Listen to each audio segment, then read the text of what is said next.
आगे बढ़ें और आपको बताएं कि विफाक और सिंध के बाद पंजाब में भी प्लास्टिक बैग्स पर पाबंदी की तैयारी हो रही है, लेकिन ये फैसला प्लास्टिक बैग्स मैन्युफैक्चरर्स के लिए नाकाबिल कबूल है, जिसके खिलाफ वो मॉल रोड पर एहतजाज कर रहे हैं। एहतजाज के सबब मॉल रोड को ट्रैफिक के लिए बंद कर दिया गया है और इस वक्त फैसल चौक के तरफ शदीद ट्रैफिक जाम है। इसी हवाले से अपडेट लेंगे।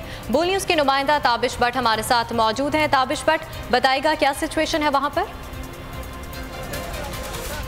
आपको बताएं कि विफाक और सिंध के बाद पंजाब में भी प्लास्टिक बैग्स पर पाबंदी की तैयारी हो रही है, लेकिन ये फैसला प्लास्टिक बैग्स मैन्युफैक्चरर्स के लिए नाकाबिले कबूल है, जिसके खिलाफ वो माल रोड पर एहतजाज कर रहे हैं और एहतजाज के सबब माल रोड ट्रैफिक के लिए बंद कर दिया गया है और इस वक्त फैसल चौक की तरफ शदीद ट्रैफिक जाम है। आपको बताएं कि एहतजाज की वजह से शदीद ट्रैफिक जाम है और गाड़ियों की लंबी कतारें लगी हुई हैं। विफाक और सिंध के बाद पंजाब में भी प्लास्टिक बैग्स पर पाबंदी की तैयारी हो रही है, लेकिन ये फैसला प्लास्टिक बैग्स मैन्युफैक्चरर्स के लिए नाकाबिले कबूल है, जिसके खिलाफ वो माल रोड पर एहतजाज कर रहे हैं। एहतजाज के सबब माल रोड ट्रैफिक के लिए बंद कर दिया गया है और इस वक्त फैसल चौक की तरफ शदीद ट्रैफिक जाम है। आपको बताते चलें, विफाक और सिंध के बाद अब पंजाब में भी प्लास्टिक बैग्स पर मुकम्मल तौर पर पाबंदी होगी और इस हवाले से तैयारियां भी मुकम्मल कर ली गई हैं, लेकिन इस फैसले पर प्लास्टिक बैग्स मैन्युफैक्चरर्स के लिए ये फैसला नाकाबिले कबूल है और उस चीज़ के खिलाफ वो मॉल रोड पर सरापा एहतजाज है। मज़ीद तफसीलात जानते हैं बोल न्यूज़ के नुमाइंदे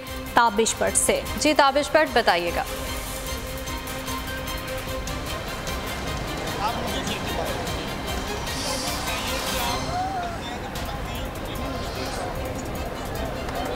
क्या ताबिश भट्ट आप हमें सुन पा रहे हैं? ताबिश भट्ट से राबता बहाल करने की हम कोशिश करेंगे। आपको बताएं कि विफाक और सिंध के बाद पंजाब में भी प्लास्टिक बैग्स पर पाबंदी की तैयारी हो रही है, लेकिन ये फैसला प्लास्टिक बैग्स मैन्युफैक्चरर्स के लिए नाकाबिले कबूल है, जिसके खिलाफ वो माल रोड पर एहतजाज कर रहे हैं। उनकी जानिब से एहतजाज किया जा रहा है।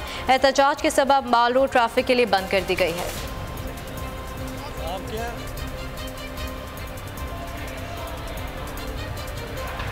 एक दफ़ा फिर राबता करेंगे ताबिश भट्ट अपने नुमाइंदे से। ताबिश भट्ट, अगर आपको हमारी आवाज़ आ रही है तो बताइएगा इस एहतजाज का अहवाल।